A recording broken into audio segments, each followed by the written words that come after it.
Maçonaria. Trevas ou luz? Por todo o mundo civilizado, principalmente o mundo ocidental, há uma diversidade de limites. Vemos diversidade nos aspectos sociais, econômicos, culturais e étnicos. Mas escondido abaixo da superfície, longe dos olhos do observador casual e do meramente curioso, existe outra sociedade separada. Uma sociedade de segredos ditando seu próprio código. É o enorme mundo invisível da maçonaria. Eu sou o Mike Mendel. Pelos próximos minutos estaremos examinando crenças, ensinamentos e práticas da maçonaria. Estaremos falando com ex-maçons e analisando literatura maçônica real, para tentar adquirir uma visão objetiva desta ordem fraternal secreta. Esse estudo permite uma reflexão racional. O material examinado está em uso atual, e nosso ideal é levar à compreensão do que realmente a maçonaria é. A maçonaria se autodefine como um sistema de moralidade. A base da maçonaria, por onde todos os maçons têm que passar, é a Loja Azul. A Loja Azul inicia os 3 primeiros graus ou níveis da maçonaria. O aprendiz é o primeiro nível, o companheiro é o segundo nível e o mestre maçom é o terceiro nível.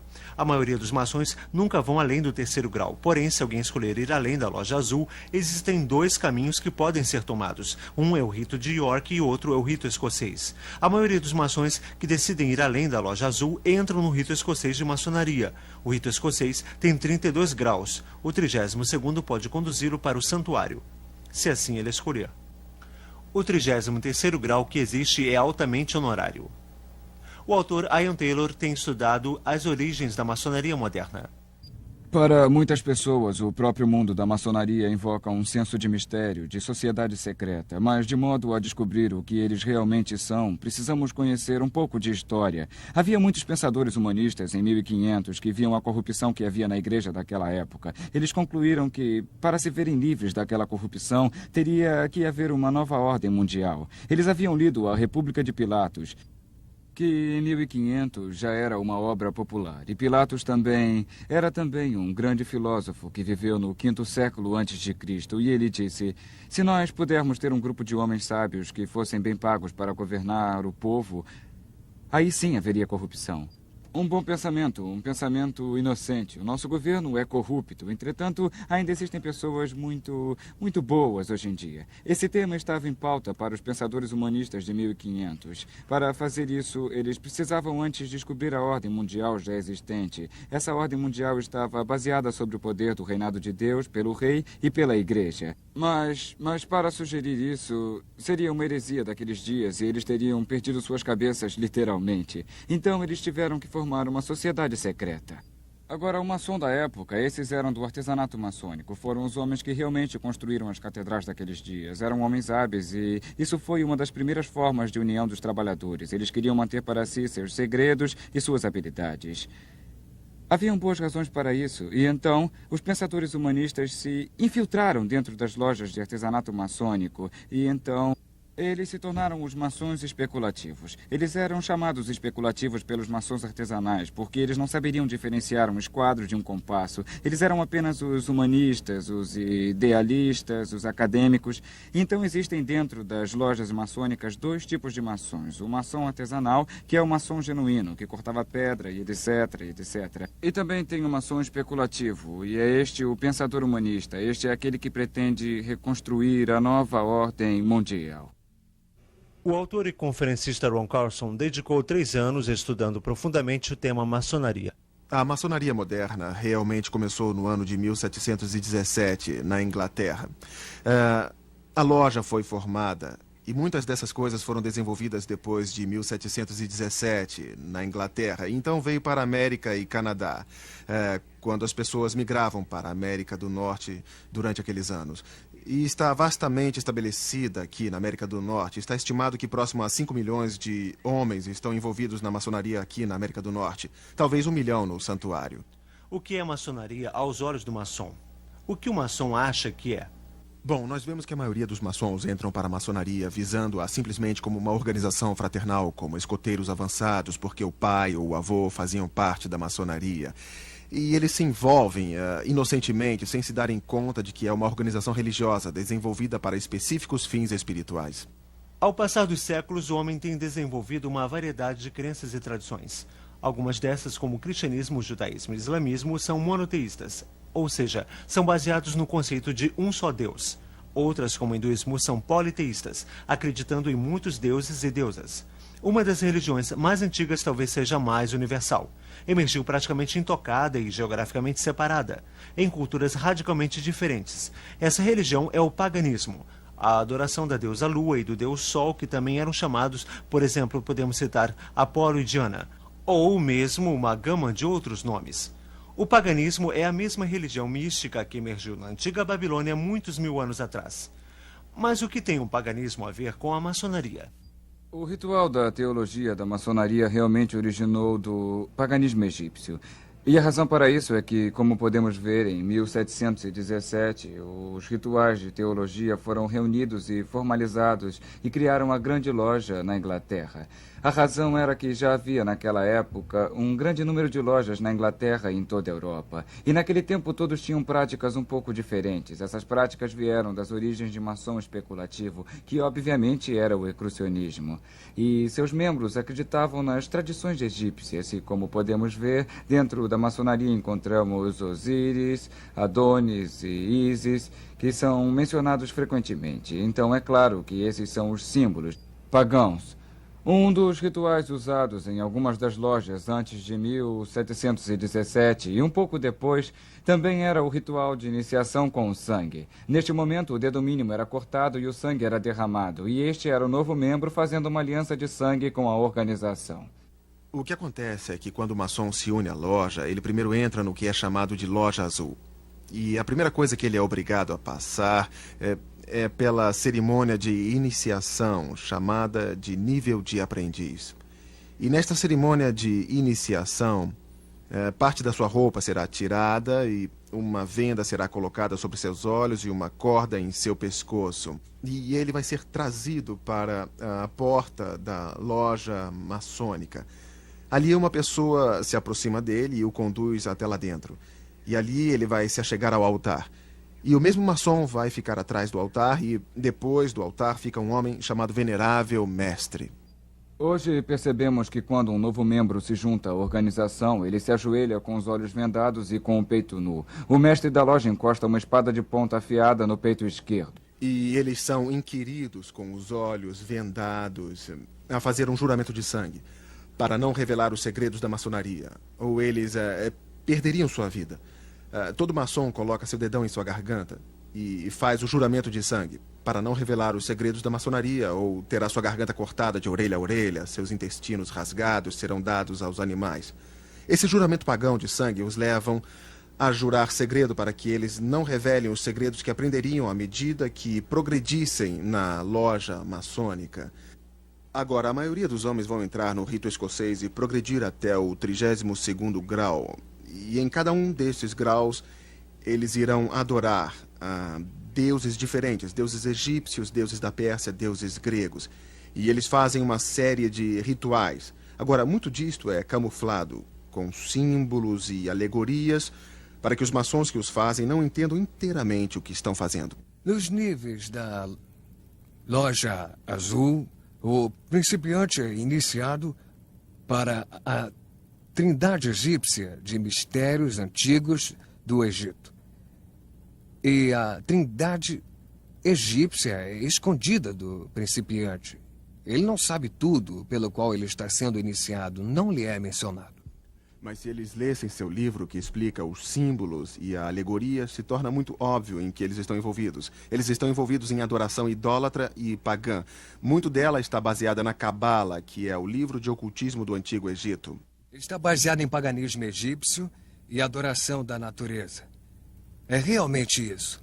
Está baseada na adoração no poder regenerativo do macho e no poder regenerativo da fêmea. É o resultado.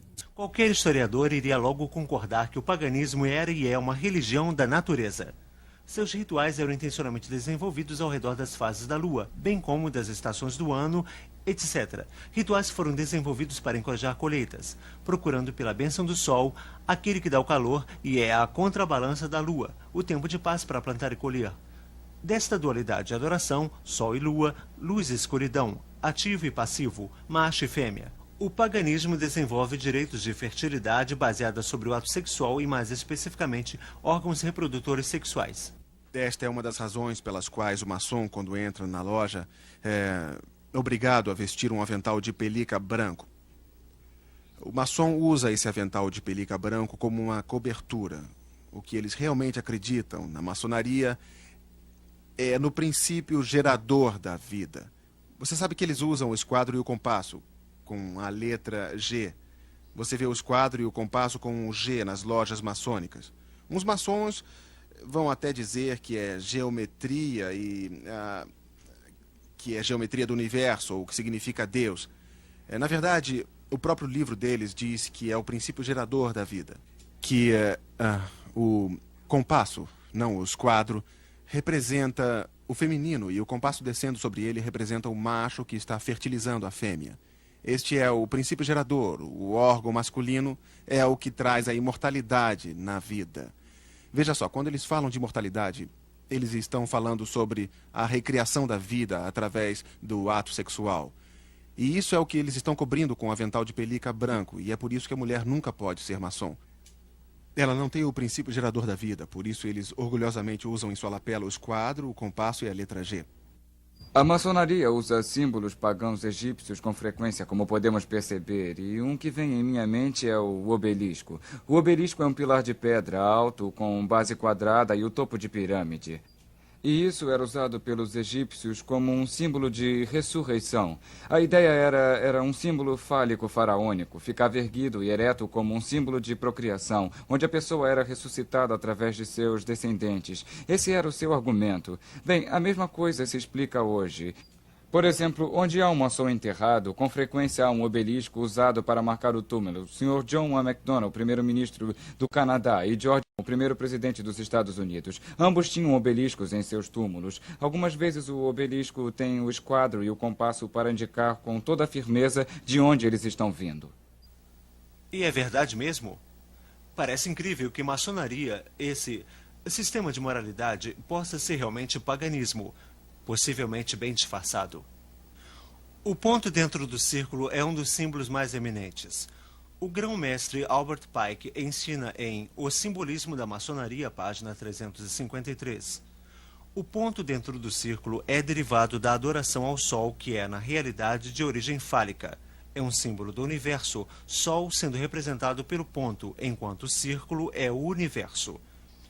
Meek afirma mais a fundo em seu manual da loja, página 56. O fálico era a imaginação do órgão gerador masculino.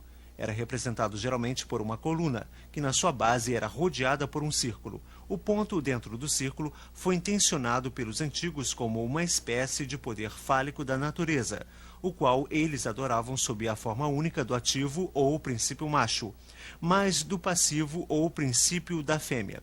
O paganismo reconhecia e adorava esses poderes como a força criativa na natureza.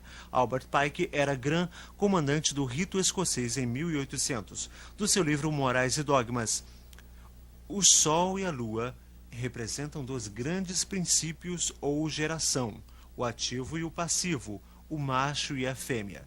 Ambos brilham sua luz sobre seus descendentes, a estrela brilhante ou Horus. Essas autoridades maçônicas concordavam que o simbolismo da maçonaria era ocultista e era derivado do paganismo. Os rituais ocultistas e o simbolismo que são centrais na maçonaria foram tremendamente significantes para mim. Pessoalmente, eu estive profundamente envolvido por muitos anos com bruxaria. A bruxaria é a religião do paganismo e a adoração do deus Sol e da deusa Lua em várias formas. Eu estive envolvido no ocultismo por 12 anos. Steve Warren nos fala de sua experiência. Quer dizer, eu estava constantemente todos os dias lendo, pesquisando, como também praticando artes como adivinhação, entrando em contato com os mortos através de médiuns, cartas de tarô, bola de cristal. E tudo que pode ser considerado ocultismo, eu estava envolvido. O simbolismo na própria bruxaria é muito grande. Muitos dos implementos usados têm significação em termos de elementos naturais, como Van representando o ar, Azor representando o fogo, Akalis a água ou o pentagrama representando a terra. E esses seriam agrupados de várias maneiras para se tirar maior vantagem das forças espirituais que estão atuando por um tempo determinado. E era altamente ritualística, com mantos, e com desenhos ou círculos mágicos, com a invocação de deuses e para atender aos praticantes. E também, quase tudo que se fazia, mesmo que não fosse um ritual formal, sempre tinha algo a ver com um ritual. Mesmo que fosse rogar uma praga, sempre acendíamos velas, trazíamos os elementos e montávamos o altar. Alguns dos paralelos entre maçonaria e a bruxaria mostram que as similaridades não são possíveis sem que sejam coincidência. Similaridades em rituais, trabalhos e simbolismos que são tão parecidos que fica claro sugerir uma origem totalmente comum. Para examinar essa possibilidade, falei com um número grande de ex-maçons e comparei a iniciação da Loja Azul com a iniciação dos ex-bruxos. Na iniciação da maçonaria, éramos recomendados por outro maçom. Para se juntar à seita, primeiro tínhamos que ser selecionados. Nós tínhamos que ser recomendados por alguém que já estivesse na bruxaria. Quando fui iniciado, meus olhos foram vendados. Me puseram uma corda e no peito me encostaram a ponta de uma espada. Na bruxaria nós éramos iniciados através de um tipo de ritual, de cerimônia de iniciação, onde o candidato era conduzido com uma corda e com os olhos vendados até chegar à borda de um círculo mágico. E a corda estava no meu pescoço e fui conduzido adiante. E na frente, no outro lado do prédio, ficava o venerável mestre. Me ajoelhei diante dele, como se ele fosse um deus.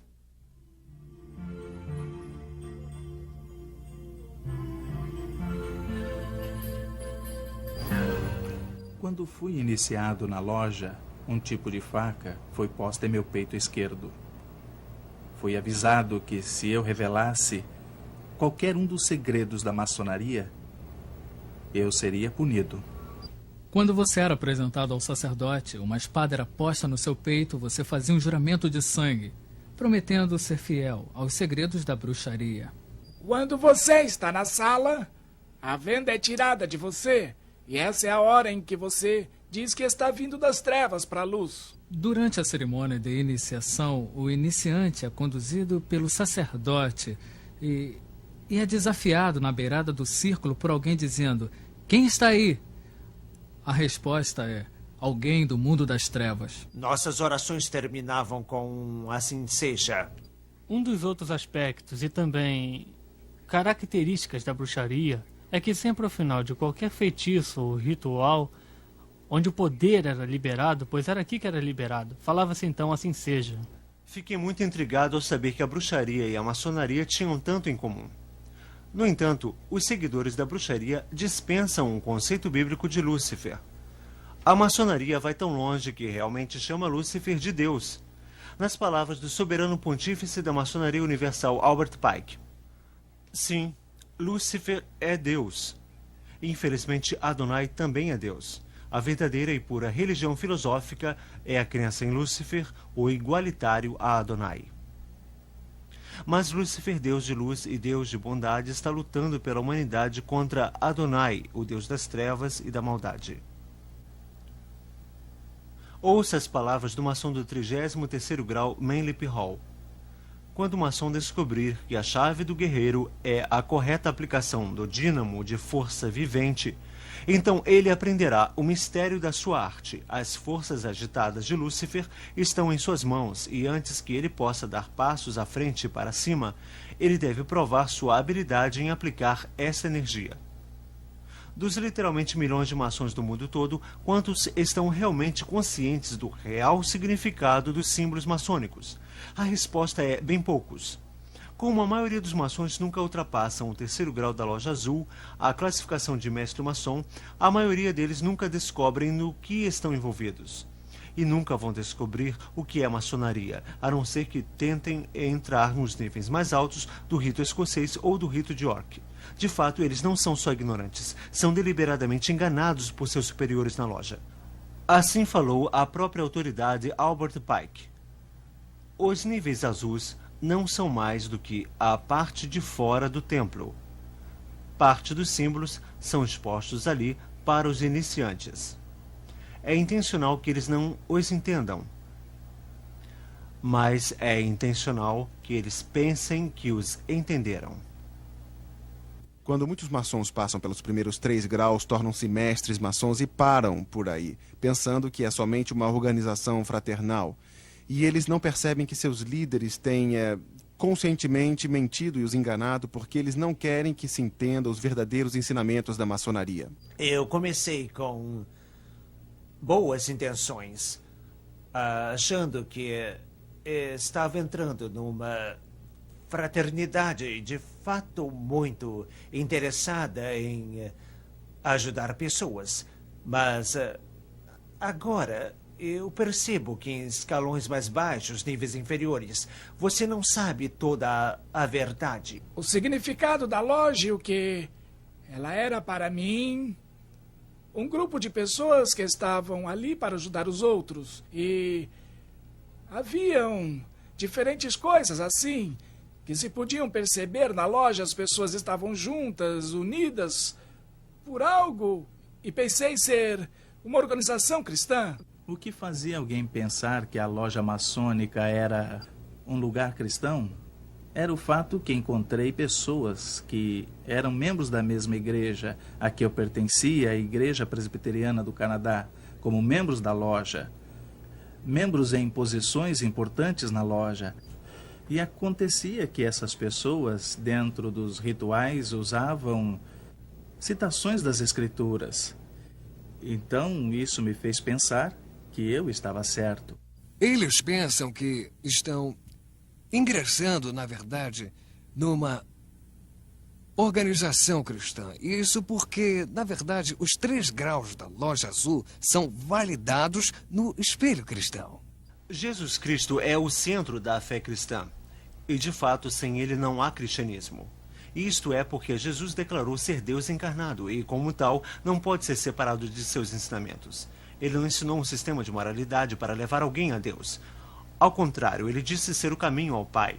Na maçonaria, qual é o ensinamento oficial sobre o Messias? Ouça de novo o soberano pontífice do rito escocês, Albert Pike. Ela reverencia todos os grandes reformadores. Ela vê em Moisés o doador da lei dos judeus, em Confúcio, Zoroastro, Jesus de Nazaré e no árabe iconoclasta grandes mestres de moralidade e eminentes reformadores, e nada mais. Em outras palavras, Jesus foi reduzido a um grande reformador. Nem um pouco diferente de Confúcio ou Zoroastro, mas a Bíblia diz claramente em Atos capítulo 4: em nenhum outro há salvação, porque também debaixo do céu nenhum outro nome há dado entre os homens pelo qual devemos ser salvos. A essência do cristianismo é que o homem é incapaz de salvar a si mesmo.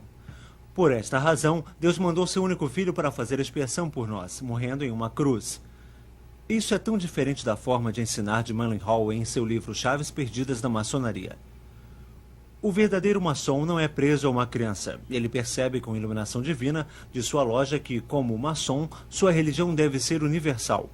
Cristo, Buda, Maomé, o nome significa pouco, porque ele reconhece somente a luz e não o condutor. Ele adora em todo santuário, se ajoelha diante de qualquer altar, seja num templo, mesquita ou pagoda, catedral, e percebe com seu verdadeiro entendimento a unidade de todas as verdades espirituais. Nenhum maçom pode ser limitado, pois sua loja é a expressão divina de toda a abrangência. Nenhum maçom pode ser limitado, pois a sua loja é a expressão de toda a abrangência. Uma afirmação interessante, já que na Bíblia Jesus Cristo diz: entrai pela porta estreita, porque larga é a porta, e espaçoso é o caminho que conduz à perdição, e muitos são os que entram por ela, e porque estreita é a porta, apertado o caminho que leva à vida, e poucos há que a encontrem. Os maçons dizem que Jesus Cristo é simplesmente outro grande mestre, outro grande profeta moral, é igual a Buda. Realmente os maçons ensinam, de acordo com Albert Pike, que Buda foi o primeiro grande professor maçônico. Então eles estão igualando Jesus a Buda, a Maomé e a líderes religiosos. Como qualquer outro líder religioso, ele não é Deus, ele não é o Salvador encarnado que veio para salvar o homem dos seus pecados, porque o maçom não precisa de um Salvador. Os maçons acham que eles podem salvar a si próprios através de boas obras. Na loja que eu pertencia, nós tivemos um muçulmano pedindo para ser membro. E os membros da minha loja não tinham como iniciá-lo porque sabiam que não poderiam iniciá-lo com a Bíblia Sagrada. Então, eles mandaram uma carta para a grande loja de Alberta, Canadá, pedindo instrução. E a carta voltou afirmando que deveríamos colocar o Alcorão com o esquadro e o compasso ao lado da Bíblia, com o esquadro e o compasso sobre o altar e iniciá-lo com todas as honras. O cristão acredita na Bíblia, no fato de que Deus existe na Trindade, as três pessoas que são o Pai, o Filho e o Espírito Santo. Mas o que a maioria das pessoas não sabem, inclusive os maçons, é que o Deus da maçonaria, o grande arquiteto do universo, também é uma trindade. Em ambos os ritos, tanto o escocês quanto o York, você descobre que os maçons estão em uma jornada procurando o nome perdido de Deus. Parte da sua religião é a crença que o nome secreto de Deus foi perdido. E eles contam toda uma história da construção do Templo de Salomão e o arquiteto Hiram Abif, que quando construíram o templo, perdeu o nome sagrado de Deus. Então eles dizem que o maçom está nessa procura para reaver o nome de Deus. E somente quando chega-se ao grau do Real Arco, finalmente é dito qual o nome sagrado de Deus e que só os maçons é que sabem. E eles se orgulham que só eles são os guardiões do nome secreto de Deus. E este nome só pode ser sussurrado entre os maçons por 3 maçons de cada vez, cada um falando uma sílaba. O nome é Jabulon, que é a combinação de 3 palavras: Jeová, Baal e Osíris, o deus egípcio.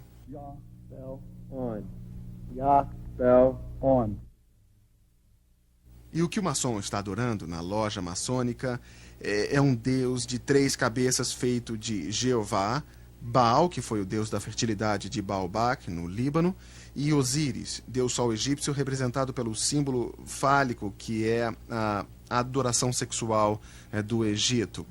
E desta combinação sai um monstro de 3 cabeças, e dizem que esse é o deus maçônico. A salvação para o cristão está baseada inteiramente no sacrifício do Senhor Jesus Cristo na cruz. A Bíblia diz que todos pecaram e estão afastados da glória de Deus. E que não importa o quanto nos esforcemos para sermos bons, jamais alcançaremos o alvo de sermos santos como Deus. Mas Deus dá o presente gratuito da vida eterna para aqueles que acreditam em Jesus Cristo e permitem que Ele pague pelos seus pecados na cruz.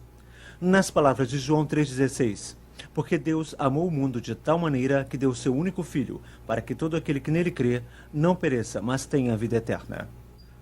A salvação para o maçom é algo totalmente diferente. Os maçons estão contando com suas boas obras, algo que a Bíblia diz que não pode salvá-los de fato. O monitor maçônico ensina que Deus, o olho que tudo vê, vai recompensar o homem de acordo com suas obras. O olho que tudo vê penetra nas profundezas do recesso no coração humano e vai nos recompensar de acordo com nossos méritos. No 19º grau do rito escocês é dito ao maçom: o maçom que tem dado prova de sua afeição aos estatutos e regras desta ordem, no final o fará merecedor de entrar na Jerusalém celestial, o céu. O 28º grau do rito escocês afirma: o verdadeiro maçom ergue-se por degraus até alcançar o céu. Os maçons acreditam que eles podem merecer a salvação e que eles podem subir uma escada até Deus, a quem eles chamam de grande arquiteto do universo, e que um dia eles vão ficar diante de Deus e Deus irá levá-los ao céu. Não por causa de Jesus Cristo, não, mas porque eles foram bons maçons e fizeram boas obras. Um dia eu estava conversando com o pontífice do santuário em Minneapolis, de onde eu sou. Ele me ligou um dia. Ele tinha ouvido a minha fita sobre maçonaria. Como é que você ousa dizer que a maçonaria não é cristã? Ele disse: eu sou um diácono na minha igreja. Ele disse: eu sou um bom cristão. Eu sou o chefe do meu santuário. Como é que você pode dizer que eu não sou cristão? Aí eu parei e lhe fiz uma pergunta. Bom, senhor, se você morresse agora e ficasse diante de Deus esta noite, e ele te perguntasse por que ele deveria deixá-lo entrar no céu, Eu disse: o que você responderia? Eu nunca vou esquecer, houve um silêncio por mais ou menos 10 ou 15 segundos, então ele me respondeu: bom, eu acho que responderia que fui um bom maçom. Se os maçons estão esperando que suas lojas os salvem, sua confiança está no lugar errado, assim como os que têm sua esperança em um cargo na igreja ao invés de Cristo. Seria como depender de uma associação esportiva ou de um country club se as obras pudessem nos salvar. Eu estava pregando no Texas, no sul do Texas, numa grande igreja, onde os maçons de lá, muitos deles faziam parte da liderança. E eles viram minha fita na manhã que eu fui pregar e eles falaram: nós não sabemos por que estamos deixando você pregar. Você está criticando a maçonaria. E a maior parte da liderança era maçônica, os professores da escola dominical eram maçons. De fato, um dos líderes era o venerável mestre de sua loja na cidade e o outro era o soberano pontífice do santuário. E eles vieram a mim depois do culto e eu disse: bom, vocês têm os livros, procurem em seus próprios livros, dentro do contexto, tudo o que eu falei. Eu dei a eles os capítulos, os números das páginas. Eles ficaram até 4 da manhã daquele domingo vendo todos os documentos em suas próprias bibliotecas maçônicas. Eles voltaram na segunda de manhã e disseram: nós queremos que você saiba, Ron, que todos nós resignamos da loja a noite passada. E nós estamos vendo isso acontecer por todo o país, quando os maçons tirarem o embrulho e examinarem o conteúdo do que estão envolvidos, e eles vão descobrir que estão mesmo numa seita não cristã, pagã e idólatra, e que nenhum cristão deve fazer parte. Neste vídeo, tentamos ser objetivos. Nós não temos nada contra a organização maçônica nem com o indivíduo maçom. Não existe nenhuma dúvida que grande quantidade de bondade tem sido feita em nome da maçonaria e que a moral de alguns, se não de muitos maçons, é de nível muito alto. Mas isso, infelizmente, não é a questão. A questão real aqui é a religião pagã que tem mais em comum com a bruxaria do que com o cristianismo. Chega a hora em que você diz que veio das trevas para a luz. O seu Deus não é o Deus da Bíblia. É o Deus Jabulon, um composto de Jeová, Baal, o Deus da fertilidade, Osíris, o Deus Sol egípcio de adoração fálica. Sua forma de salvação não é a cruz de Cristo, mas o sistema de moralidade e boas obras para alcançar a tão almejada loja celestial. E para o maçom, Jesus Cristo não é o sem pecados Filho de Deus, mas é rebaixado à posição de um simples reformador, que não é diferente de Buda, Confúcio ou Maomé. É aqui que levantamos a questão com a maçonaria. O mesmo Jesus que afirmou ser Deus em carne humana, afirmou ser o único caminho ao Pai. Também disse que não podemos servir a 2 senhores. Se você é maçom, você tem que tomar decisão. Você não pode ser um cristão e permanecer na loja maçônica. Ou você deixa seus pecados serem levados à cruz de Jesus, ou então tente pagar por eles em um sistema de moralidade e boas obras.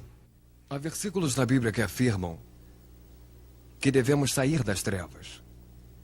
E diz também que as trevas não têm contato com a luz. E também o livro de Provérbios afirma que existe um caminho que parece reto ao homem, mas conduz à morte. Então, o meu conselho para as pessoas é que se afastem de tudo isso.